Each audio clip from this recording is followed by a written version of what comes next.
get bored and want to go home, feel free to do that as well. And we won't be offended. I'd like to begin by introducing the family so that you know who these people are. And so Lynn, we'll start with you. That's Lynn Lashbrook. That's Brad's brother. Hello, Lynn. And so he grew up with him. He's known him longer than I think anybody in the room. And then I'd like to introduce the Stackhouses. Would you stand?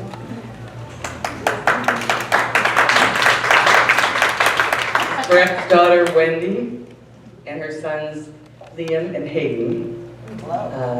And yeah. Like your time. And then the Tignors.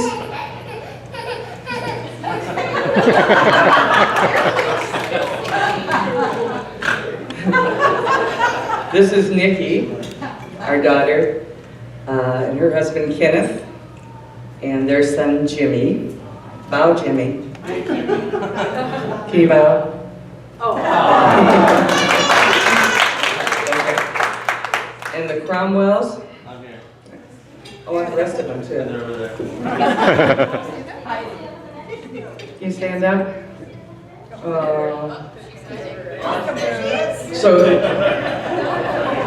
Christopher, before he got married, changed his name to Brad's original last name. Brad was born a Cromwell. And because of the times in which he lived, and in fact his parents got divorced when he was really young, he took his stepfather's name in order to keep things simple. It was basically an alias. He was never legally adopted, and it wasn't until later that he changed his name. So we talked often about why did we take Lashbrook as the name, except that Lynn was really upset that we give it up. But Chris changed his name to Cromwell before they married, so Mara's the legal Cromwell, and all the kids are too. So that's our son Chris, Mara, William over there. Dear William. William. And Claire with the blanket over her face. And then Catherine in the... Yes, hanging. So we now have, or by the end of the year, we'll have 5 grandchildren, because Niki's expecting in November. But they'll all be under the young ones will all be under the age of 5.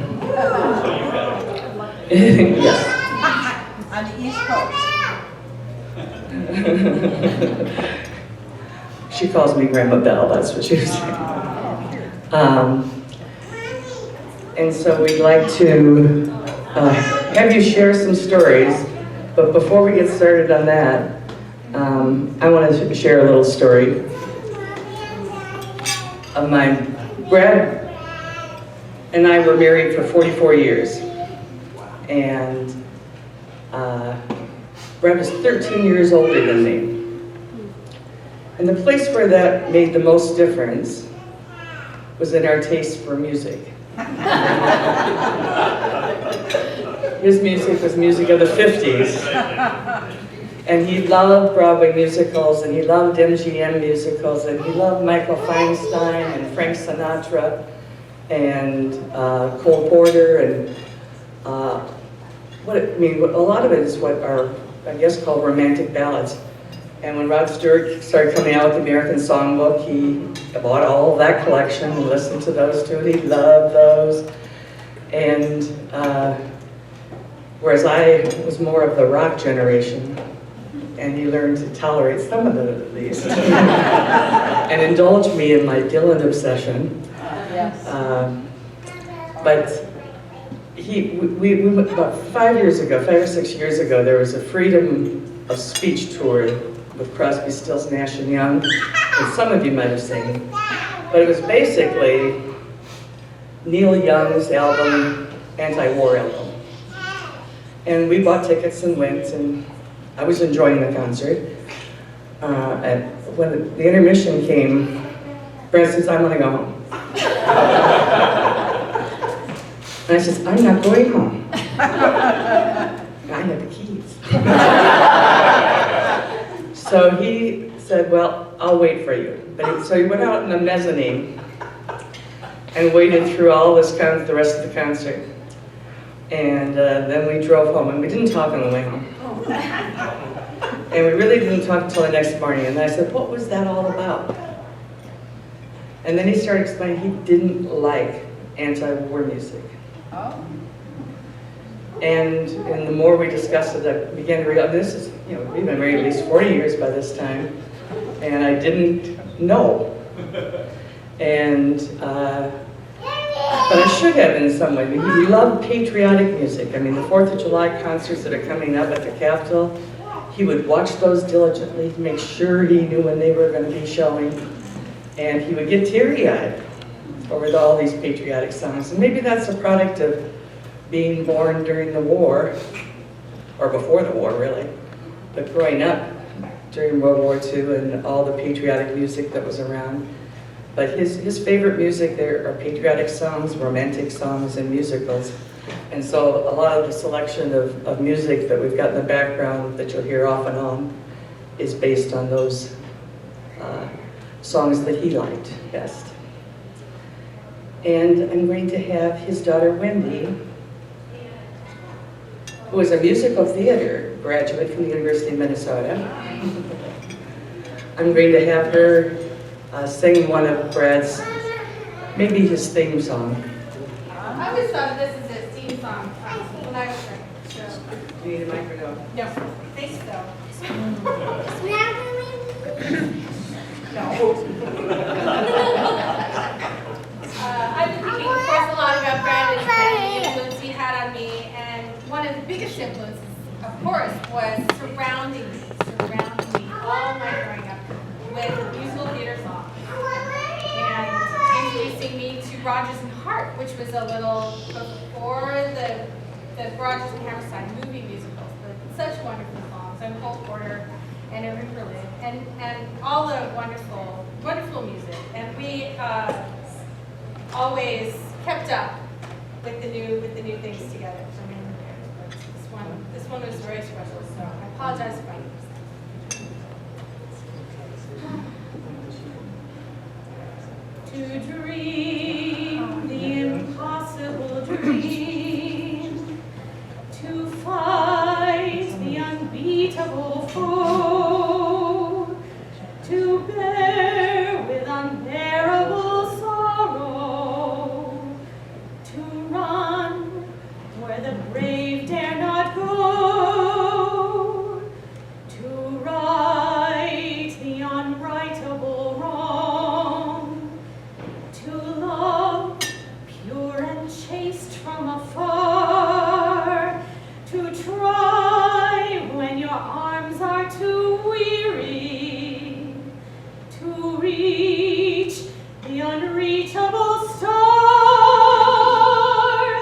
This is my quest, to follow that star, no matter how hopeless, no matter how far, to fight for the right without question or pause, to be willing to march into hell for a heavenly cause.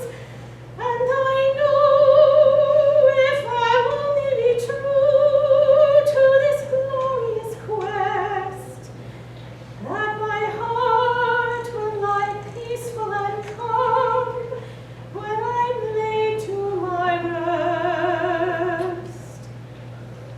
And the world will be better for this, that one man, scorned and covered with scars, still strove with his last ounce of courage to reach the unreachable star.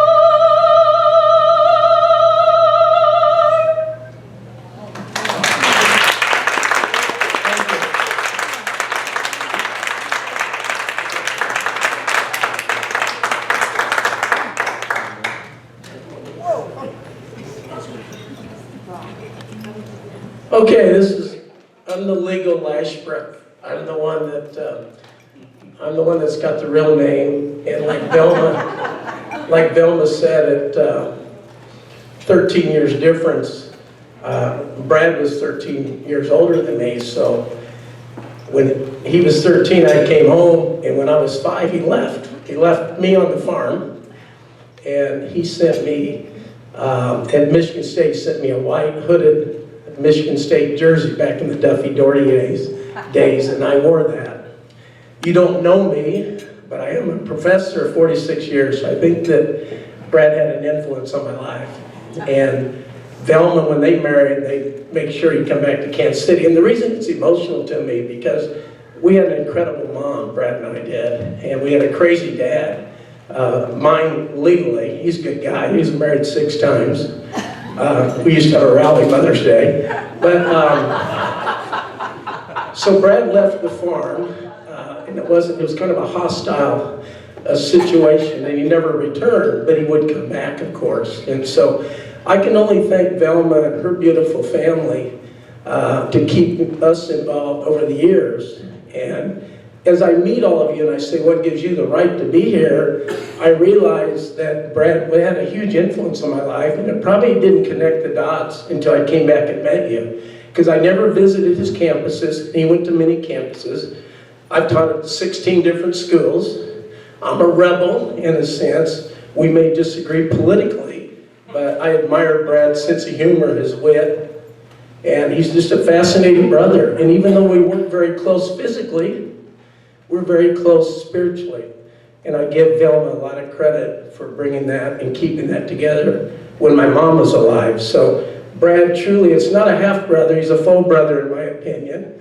And he can use any name he wants on his passport or his death certificate. But to me, he's always a Lashbrook. And I'm so proud to be here tonight to celebrate my brother. I think he had a huge influence on a lot of people that are not even here tonight. And like I said, I'm a professor of 46 years, and there's only one reason that I started that career, as indirectly, is because of my brother Brad. So I'd like to toast an incredible human being, Brad Lashbrook. Thank you. Thank you. Give it back to Chris. So it's pretty casual. If you want to go up and tell a story, you can feel free. I think that microphone works. If you have some, I think this is the only microphone that works. So you come to me and tell a story. My sister has some writings from my father, if she wants to read them now.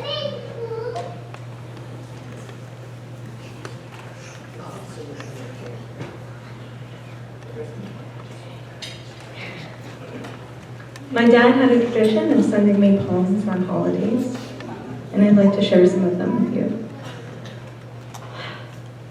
Valentine's Day, 2008.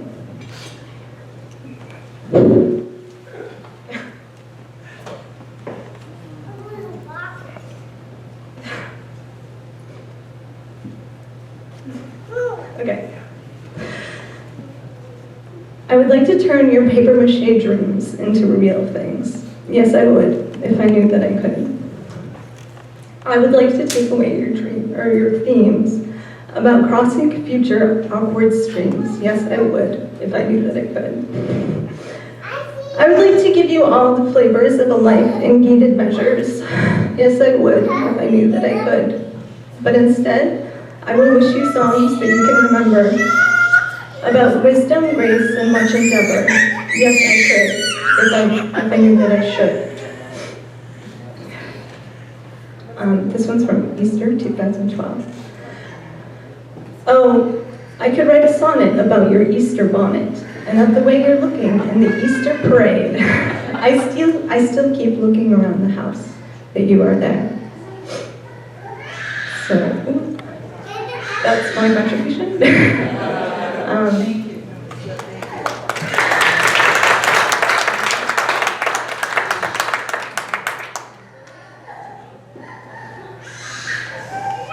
So if anybody has stories, I'll leave the microphone back there, and you can eat, you can drink, and have fun. It's a celebration after all.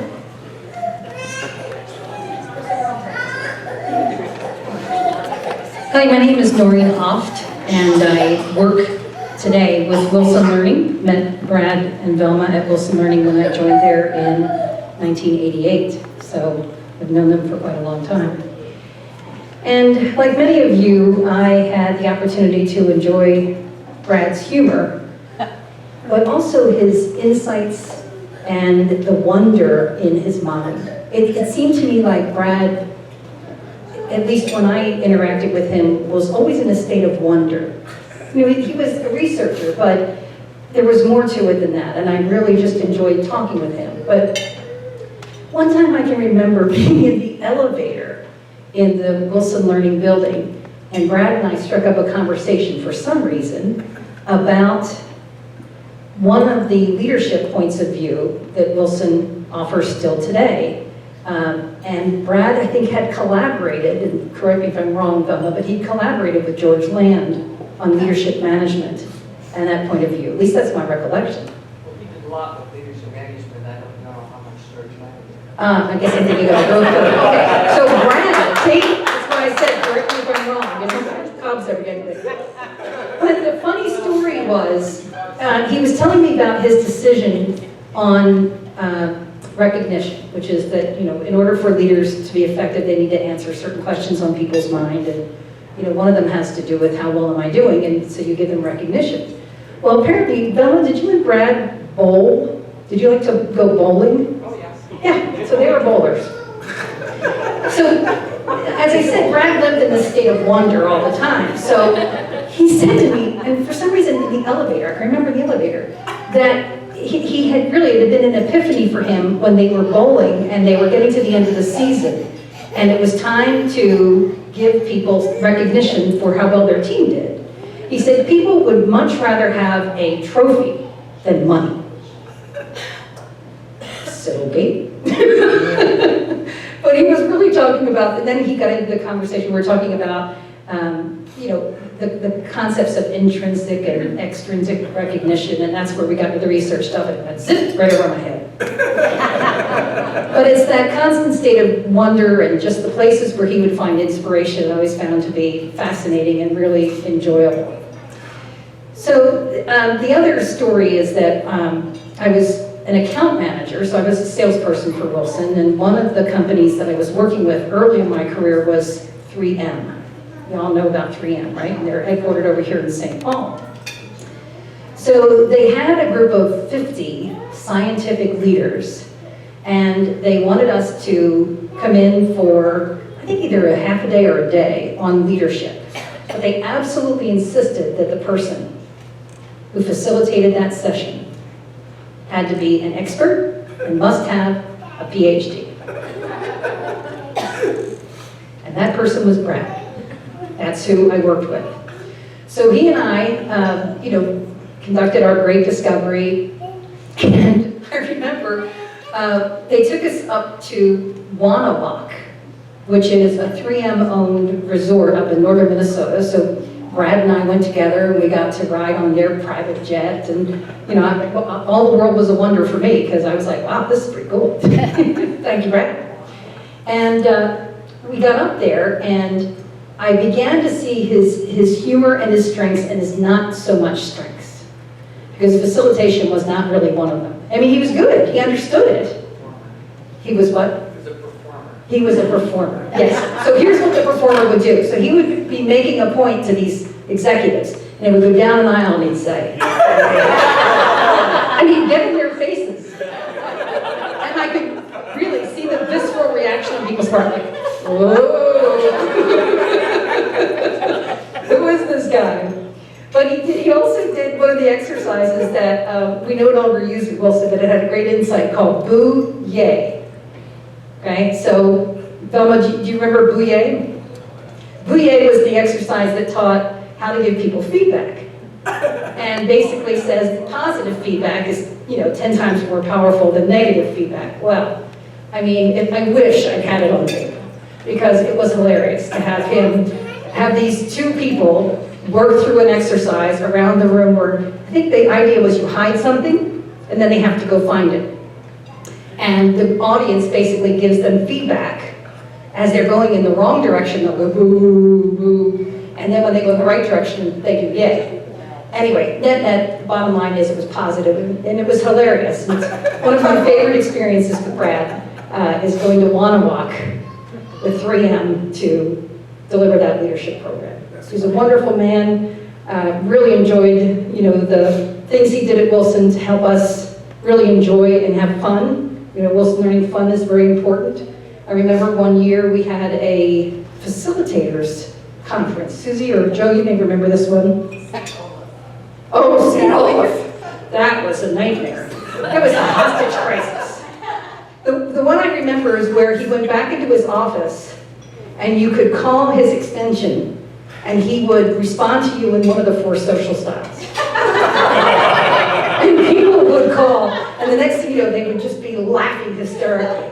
I can't remember the whole scenario of that one. But anyway, Suzy, if there was something about St. Olaf, may I pass the microphone to you to tell some more? All right, thank you.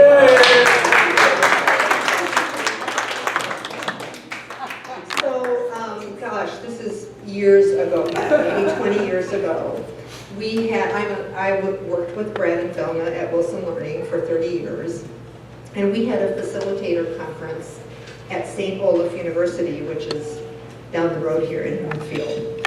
And it was in July, I think, and it was blazing hot out, and we all had brought just shorts, casual things, and it was 5 days. It was 2 weeks.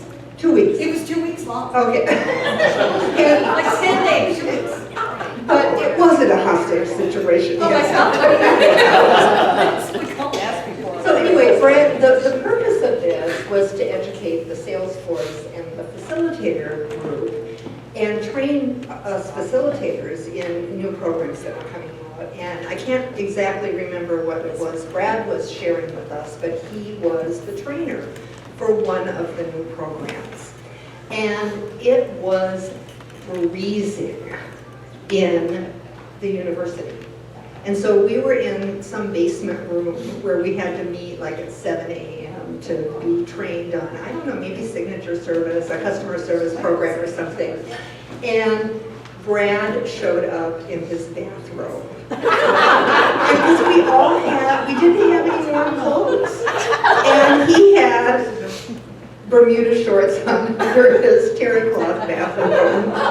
And, again, just, yes, he had a great sense of humor, made everything enjoyable. And one thing that has stuck with me about Brad is his sense of playfulness, is that we had such a memorable time working with him that day. And when you said he went up to people like, I can picture that, even maybe that day in learning our new program with Brad. So lots of other interesting things over the years that experiences with Brad, and I miss him.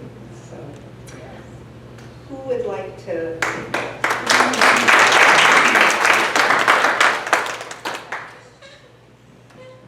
We're tag team. We're tagged. I'm Dan Sullivan. This is my great colleague, dear friend, Bill Snavely. We're going to be passing this microphone back and forth. About 45 years ago, some cosmic winds were blowing, and they blew Bill Snavely and I together. And it was a pretty pathetic situation, actually. Both Bill and I were aimless, certainly directionless, indigent, without means to pursue our college education, although we were enrolled in the same university, Illinois State University. I had no idea how to pay for it. No idea how to pay for it. It was absolutely a pathetic story. We were going nowhere, but this was about to change because another puff of cosmic wind came, and we met Brad, and about the same time Velma, and this began a journey, or provided some direction that corrected what was a very pathetic situation for both of us. Now, why are we up here together? In part because we've somehow, for all this time, stayed on the same path.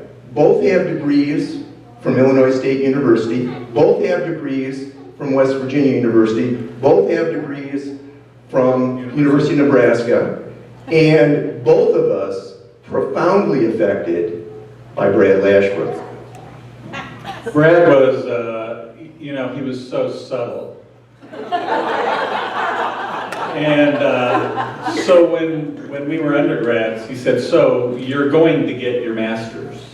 And we are. And it's going to be at West Virginia University because that's where I'm going to be, and you need to apply there, and you don't really need to apply anywhere else. You'll get in there, apply there. And so we did, and he was right, and we got there.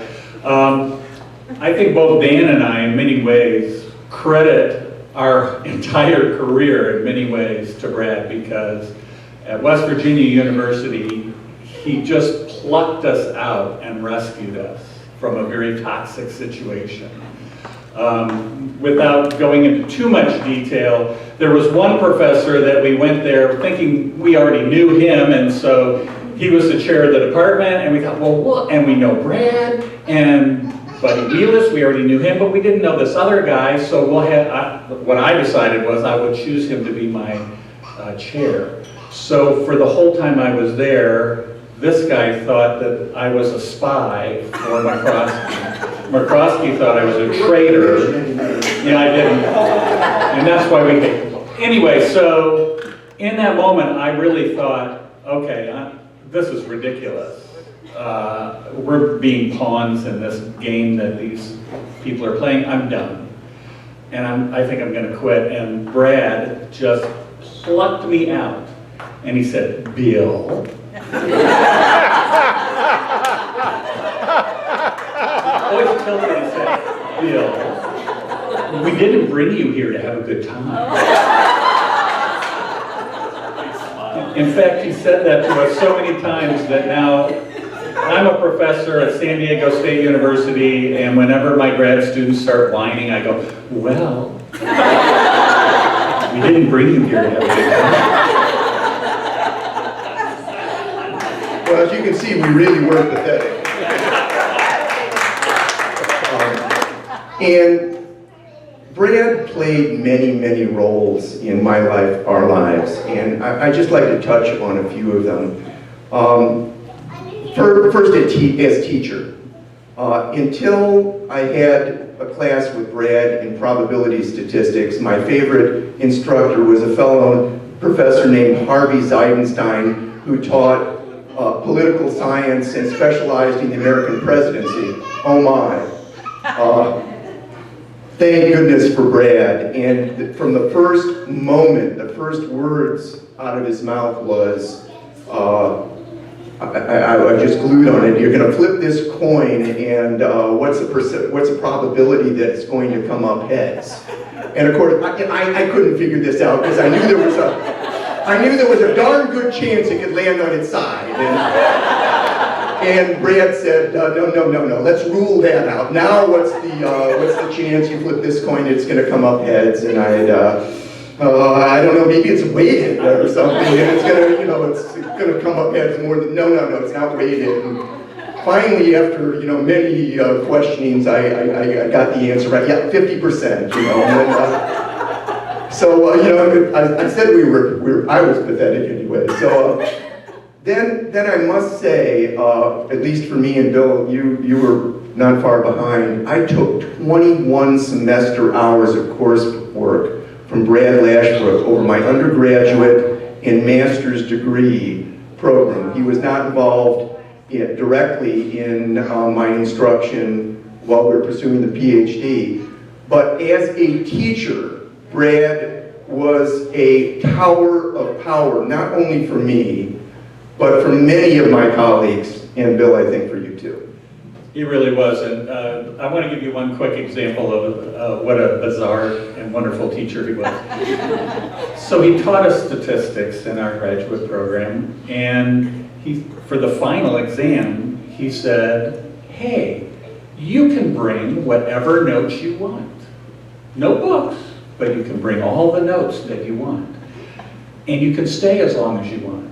Just figure it out. So what he did, of course, was to motivate all of us to really study our butts off and to create these magnificent notes. Now, I will tell you that Dan and I have been through a lot of years of education. I have had many, many notebooks.